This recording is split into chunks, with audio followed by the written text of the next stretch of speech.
3, 2, 1. Oke, kembali lagi nih dengan ngobrol-ngobrol seru bareng saya dan Kak Adi Nur Said. Mantap, dari BCK. Lanjut nih, Mas Adi pengen nanya nih, kalau stylenya Mas Adi dalam bikin display apa sih Mas Adi?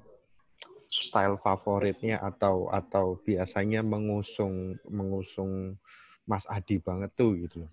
Terus displaynya Kak Adi banget nih, Kak Adi BCK banget nih. Nah itu apa dong? Monggo Mas Adi. Saya tuh nggak ada mengarah satu style ya, tapi yang penting punya apa namanya, bahwa itu saya gitu ya. Saya tuh paling suka itu kalau buat gambar itu atau desain itu eh, lebih mengarah efek besar, menghasilkan efek sound, menghasilkan terutama sih di transisinya yang berefek gitu ya, jalan ke kiri kanan itu yang paling saya suka gitu. Terus di dalam transisi itu biasanya juga suka ada visual-visual gitu.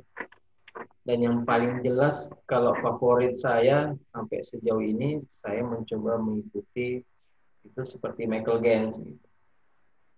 Michael Gans itu setiap transisi punya efek gitu ya.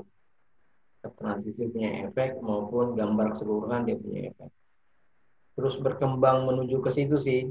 Eh, Berharapnya ya, namanya juga saya penggemar Michael Gans, jadi saya berharap seperti Michael Gans gitu. Apapun yang saya tuangkan di gambar atau di komputer itu seperti Michael Gans, kalau bisa lebih gitu ya. Gitu Ceng. Nah, berarti ini juga ya Mas Adi ya. Buat teman-teman yang mungkin ada yang mungkin ada yang belum tahu siapa Michael Gans. Michael Gans itu dulu waktu 90-an sampai 2010 awalan lah mungkin itu dia drill designer di Cavaliers dan dengan tema-tema yang luar biasa Niagara Falls, Frame Rock, Samurai termasuk terus apalagi banyak banget dia Michael Gans bikin termasuk di Aimachi juga. Nah, berarti kalau teman-teman nanti penasaran gambarnya apa Michael Gans seperti apa nanti langsung dicek aja ya videonya. Nah, termasuk juga nanti buat teman-teman yang belum mengenal juga sosok Mas Adi tadi yang disampaikan Mas Adi stylenya mungkin ini bisa jadi preferensinya juga seandainya nanti ke depannya pengen desainnya didesain oleh Mas Adi. Nah, nanti sudah ada bayangannya tuh, bayangannya begini. Tinggal nanti Pak harus pastikan eksekusinya ya Mas Adi ya. Jangan Iya. sampai bermimpi mimpinya tinggi sekali tapi waduh begitu eksekusi wassalamualaikum warahmatullahi wabarakatuh kan ya nanti pusing ya pala ya.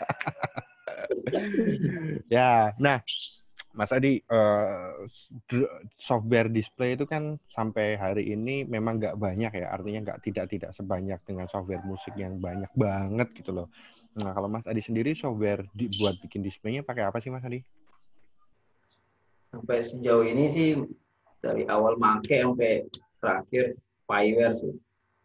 Sekarang pakai fireware berapa Mas Adi? Fiverr versi 8. Wih, mantap, luar biasa. Nah, buat teman-teman software display itu sebenarnya banyak ya. Bahkan di website yang maksudnya kita nggak perlu download ada kali ya. Apa ya namanya Mas Adi ingat ya? Ada Di feel web artis. bukan Mas, yang kita klik di internet langsung gitu loh. Apa Oh, ya? Marcilik. Iya itu dia tuh. Nah, itu ada juga. Jadi artinya bukan berarti harus pakai Pyware juga lah ya Mas Adi ya. Artinya Ya, gambar-gambar di kertas kotak-kotak pun bisa ya. Mungkin Mas Adi bisa. dulu pernah punya pengalaman tuh ya dulu ya Mas Adi. Sempet nggak Mas Adi? Sempat gambarnya itu di gambar buku gambar, bukan buku kotak-kotak. Buku gambar. Buku gambar yang digambar ya cat satu, cat dua gitu-gitu. Eh, Sebenarnya Mas Adi kan berarti pernah pernah merasakan lah ya. Maksudnya ngajar display yang mungkin Mas Adi tanpa chart terus pakai gambar di buku gambar terus pakai Pyware terus akhirnya keluar chartnya perbedaan yang signifikan apa sih Mas Adi? Sebegitu pentingkah ada software atau sudut pandangnya Mas Adi gimana nih soal itu? cukup membantu ya kita pakai Fiverr gitu ya. Cukup membantu di saat kita ke pemain sebenarnya. Untuk kita ya membantu juga, tapi lebih besarnya ke pemain. Pemain bisa melihat bentuk gitu ya, dengan jelas gitu. Secara presisi bentuknya lebih kelihatan. Kalau kita gambar kan itu kan bisa miring-miring dan sebagainya. Tapi kalau Fiverr kan benar-benar presisi gitu secara bentuk. Nah, itu cukup membantu untuk pemain gitu. Kalau untuk kita sebagai desainer, ya 80% membantu kita juga untuk kitanya. Tapi imajinasi dan sebagainya, bahkan itu sebelum dituangkan di Fiverr, dituangkan dulu di ya kertas lah, apalah, pengen ucat satu, pengen bentuk segitiga. Berapa orang nih pemainnya? Titik-titik dulu gitu kan. Nanti ucat kedua bentuk ini, gimana cara melangkahnya ini? Baru bisa pindahkan ke Fiverr atau aplikasi display itu desain itu mas. Ya, benar-benar. Berarti memang memang dengan pakai software ini pastinya kita bisa melihat lagi gitu ya Mas Adi ya. Kalau ini kurang apa, kurang ini itu, terus jaraknya apa segala macam. Ketimbang kalau kalau kita gambar manual di sini belum tentu. Mungkin secara estetika bentuk, secara maksudnya ya gambaran besarnya iya, tapi begitu memasukkan kita berhitung jarak player, oh battery segini itu juga bisa jadi bumerang juga gitu ya Mas Adi ya. Ya, Mm-mm. dulu saya sempat ngakalin tuh Mas Kiceng yang untuk saya gambar di kertas itu. Waktu itu saya buat segitiga gitu kan. 60 orang gitu ya, 60 orang. Saya itu buat gambar keduanya itu bentuk kotak gitu ya. Nah, nih orang per ujung ini segitiga, saya buat kayak garis dia jalannya begini. Sampai 90 orang. Itu kan butuh waktu ya. Kalau Fiverr kan tidak tidak tidak selama itu. Bisa Itu sih langsung akhirnya instan kita ya. gunakan Fiverr. Ya. Bener, bener, bener, bener, bener, bener. Dan kita nggak bisa ngelihat pergerakannya kalau kita gambar kan, cuma tahu secara bentuk, cuma membayangkan orang ini jalannya begini. Tapi kalau Fiverr kan langsung, oh gini nih, berarti harusnya jalannya begini nih. Nanti ngeditnya begini. Gitu. Ya, ya, ya. Sama pastinya bisa mengukur jarak jarak ada orang yang oh ini kejauhan, oh ini kependekan. Itu pasti walaupun sebenarnya kalau di kertas bisa kita ukur manual ya Mas Adi ya. Cuma ya repot lah ya Mas. Satu orang gitu ya. Iya, sebenarnya display itu kan matematika sebenarnya, Mm-mm. matematika dasar sebenarnya. Langkah orang, jarak meternya, jarak per incinya sekian, berapa langkah, butuh berapa langkah untuk mencapai sini. Misalnya 1 meter dia cuma 4 langkah kan, cuma 1 langkah kan nggak mungkin nyampe gitu. Nah, Fiverr itu jelas gitu. Kita pindahin gini, garis merahnya kelihatan dia. Oh, ini garis merah nih. Nanti dia besar sekali langkahnya. Kan dikit gitu. Tapi kalau di kertas kan, benar nggak ya? Nyampe nggak ya? Mikirnya kita, banyak banget. Ya, benar-benar. Nah, ini buat juga pengen ngingetin buat teman-teman di rumah yang nonton video ini ya. Profesi drill designer itu tidak sekonyong-konyong ya. Maksudnya tidak semau jidatnya untuk membuat oh si ini bentuknya ke sini enggak mungkin. Jadi ketika nanti ditransfer di lapangan atau teman-teman punya pegang chart itu, Mas aku nggak nyampe maksudnya itu dibuat dengan matematika yang udah ngabisin 5 gelas kopi lah, vape berapa botol liquid, artinya benar-benar difikirkan pakai rumus per individu-individu. So buat teman-teman yang mungkin merasa aku displaynya nggak nyampe Mas, coba pastikan dulu bahwa cara kerjakannya benar, basic drillnya kuat, melangkah menuju arah yang benar, tidak jadi melengkung. Nggak yang baru terima Mas langsung protes Mas aku nggak nyampe ya, itu rasanya nggak bijak juga gitu. Karena drill designer ini menurut saya pribadi yang juga sedikit punya pengalaman menggambar, benar-benar memastikan itu per orang, oh jalan ke sini, oh ini kejauhan, jalan langkahnya tempuhnya, oh kayak gitu-gitu. Bener gitu ya Mas Adi ya? Iya, betul. Betul. Betul sekali. Walaupun memang Eh, ada kasus ya Mas Adi ya bahwa oh si anak memang maaf nih secara fisiknya kurang menunjang, artinya mungkin kakinya yang punya masalah misalnya X atau O atau memang terlalu pendek atau bagaimana atau mungkin tempo lagunya kurang, intinya faktornya banyak sekali gitu ya Mas Adi ya. banyak faktornya. Kalau kalau saya di BC Kaduri kan saya tahu kemampuan pemain ya, kemampuan pemain saya gitu ya. Oh, yang ini pemainnya begini, berarti displaynya nanti begini. Tapi kalau kita buat untuk orang lain itu yang tidak pernah kita ketahui orang itu, pemain yang kita buat ini bisa nggak ya dia lakukan ini. Kadang sempat nanya pelatihnya, dia orangnya kayak gimana pemainnya, skillnya sampai sejauh mana, gitu. Sampai sedetail-detail itu harus ditanyain ke pelatihnya, pelatih yang kita buatin gambarnya gitu.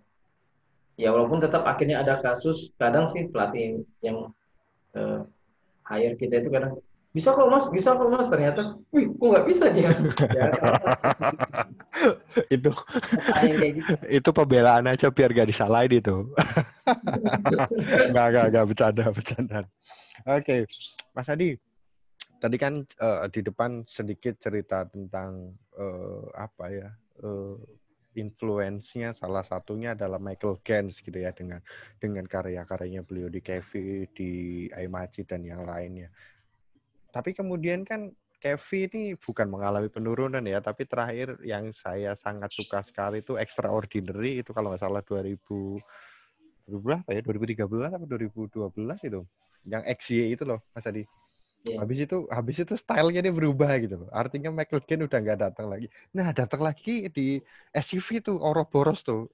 Artinya bandnya favoritnya jadi bergeser gak di Mas Adi nih? Enggak, saya tuh enggak ke bandnya sebenarnya, Hmm. tapi ke pembuatnya. Kalau ke bandnya kan berarti kan kita akan mengikuti style. Ternyata pelatihnya ganti, ya masa kita ganti style gitu ya, Iya. nggak gitu juga menurut saya. Mending saya ikutin orang yang buat gitu. Kalau saya Michael Gans, saya Michael Gans saja gitu. Akhirnya dia pindah ke SCV, ya memang kelihatan ada ciri khasnya Mas, ada ciri khasnya si Michael Gans. Ya udah Michael Gans aja tetap gitu, walaupun dia pindah band. Bukan berarti saya penggemar Kevi ya, tapi kalau penggemar band seluruhan sebenarnya saya Blue Devil. Oh, Blue Devil ya. Malah Blue Blue Devil Devil ya Mas Adi ya. sebenarnya. Tapi kalau secara konsep visual tetap saya Michael Gans. Tapi kalau yang mempengaruhi desainnya Mas Adi, maksudnya secara desain displaynya, dari pembuatannya terus efeknya, lebih banyak yang mana sih Mas Adi? Dari Blue Devils atau Michael Gans atau band yang lain mungkin? ke ke Michael Gans. Hmm. Hasil karya Michael Gans sih yang mempengaruhi saya. Ada kalau kurva itu yang cukup mempengaruhi saya. Ya, Mr. Andy kalau buat kurva itu alur dan sebagainya itu luar biasa itu. Sampai sekarang pun sejauh ini belum ada yang saya lihat di Indonesia bisa membuat alur kurva gitu itu seperti Andy gitu ya. Ya kalau saya tetap Andy saya suka. Gitu. Tapi kalau secara transisi efek dan sebagainya tetap Michael Gans. Ya. Oh, Pak Andy Dougherty ini memang bisa dibilang apa ya, Bapak display Indonesia ya. Iya. Karena lewat beliau, terus kemudian almarhum Pak Rene, software mulai masuk bahwa pakainya software ini nih, terus kerjakan displaynya begini, bikin scaffolding nih, ngelihatnya harus begini. Artinya banyak banget terbantu oleh beliau ini ya. Semoga ya besok bisa kita belajar lagi langsung sama Pak Andy Dougherty. Semoga masih ada kesempatan. Kemarin sempat acara bincang drill, wow seneng banget itu rame banget, itu luar biasa itu. Iya, ngeliat muka Andy jadi kangen lagi sama beliau. Kangen. Ya sempat berapa tahun di cara buat display. Sampai di BCK Duri saya sempat konsultan. Ya, tetap masih masukan dan sebagainya. Luar biasa. Oke. Mas Adi lanjut nih. Mas Adi kalau bikin display favoritnya squadnya berapa sih Mas Adi? Untuk pemain beras ya, saya ya kalau mau dikurangin 58 lah ya, yang suka. Terus kalau pemegat itu 24, Karena kalau Sorry kurang Mas itu Adi, sorry Mas Adi tadi sempat kejeda. Ulangi Mas Adi. Squad favoritnya dari beras Mas Adi. kalau squad favorit sih saya sukanya itu kalau beras itu 64 maksimal Mm-mm. untuk GPMB ya. Walaupun banyak tapi cukup sempit tapi itu cukup enak buatnya. Minimal 58 ya kalau untuk Mm-mm. beras. Kalau target saya sukanya 24. Mm-mm. Kalau kurang itu jadi jaraknya lebar banget. Mm-mm. Tapi kalau lebih dari 24 itu nanti jaraknya kesempitan, kesian pemain targetnya. Ya, Kesian ya. juga pemain yang lain Mm-mm. bisa bisa kena-kena dengan tongkatnya. Terus kalau battery itu Smart itu saya suka 6 sampai 9 karena bisa di otak-atik gitu ya. Tom itu 3 sampai 4. Basram itu 5 sampai 6. 6 tuh enak tapi terlalu panjang nanti dia kalau garis lurus. 5 cukup lah. Karena kalau dulu simbal suka juga tuh ada simbal. Paling minimal sukanya 4. Tapi sekarang kan udah zaman nggak pakai simbal ya. Gitu Ya, ya, maksudnya. ya. Siap, siap, siap. Eh, cuma memang kalau misalnya ada teman-teman di rumah nanti yang ceritanya berasnya yang hanya 36 bukan berarti nggak bisa Kak Adi buatkan displaynya lah ya. Artinya tetap bisa aja lah ya. 36 masih bisa sebenarnya. 36 itu masih bisa buat display yang berefek tetap bisa. Tetap bisa. Cuman kerja kerasnya nanti di pelatih berasnya itu. Ya, ya, ya. Untuk bisa pastikan suaranya balance dengan orang yang Ya, segitu gitu ya. Mhm. Lanjut Mas Adi. Favorit momen di BCK apa sih Mas Adi? kalau momennya banyak ya, tapi yang Banyak. paling terasa momennya itu 2005 sih. Hmm. 2005 itu pertama kali sampai langsung dikasih target harus juara satu gitu ya. Itu momennya luar biasa karena target itu tercapai langsung di tahun Hmm. pertama gitu. Itu sampai kami berempat itu sujud syukur waktu itu masalah. Ya, ya, Karena ya, ya. pertama kali kami berempat kerjasama gitu. Hmm. Saya cuma kenal sama Yayan gitu kan. Kenal sama Mas Yayan aja, yang lainnya belum kenal gitu. Tapi bisa bekerja sama gitu. Itu momen yang menurut saya luar biasa ya. Eh, buat terharu, buat senang, gembira. Malah banyak sukanya menurut saya. Walaupun ada pelintiran-pelintiran yang kecil-kecil yang ada halangan sedikit, tapi itu tidak menjadi halangan besar. Itu Oke. momen yang pertama itu. Momen yang besar lagi menurut saya itu 2013 Hmm. karena persiapannya sangat matang gitu ya. Kami sebagai pelatih nyaman, anggota sebagai pemain juga, anggota BCK Duri sebagai pemain juga nyaman melakukan prosesnya gitu ya. Terus pokoknya bulan Agustus itu udah ready gitu. Udah tinggal dari Agustus ke Desember tuh tinggal kasih ini, kasih itu, kasih ini. Sampai datangkan Mas Kiceng, datangkan Mas Iwan, sampai ya butuh kacamata kan, maksudnya kita kan sparring lagi itu kan tuh udah benar ini, udah benar ini, tapi kan butuh orang luar gitu ya. Kalau orang luar menyampaikan sesuatu, oh iya ya kenapa nggak gini ya, kan bisa kayak gitu. Jadi ada second opinion buat kita gitu. Buat saya khususnya ya, aku manggil Mas Iwan, Tito, Mas Kiceng gitu ya.